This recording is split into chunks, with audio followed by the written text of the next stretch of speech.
Got my helper Chris with me today. A rough start. And getting everything set.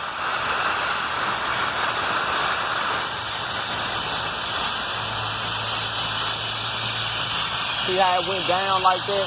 It just went down and made the tip touch it. So you gotta kind of keep it square.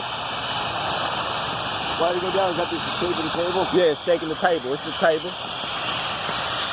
It's just a table.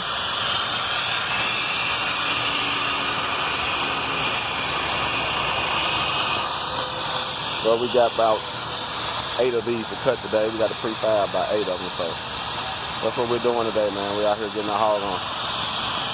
Me and my guy Chris. B.L.A.C.K, I'm out.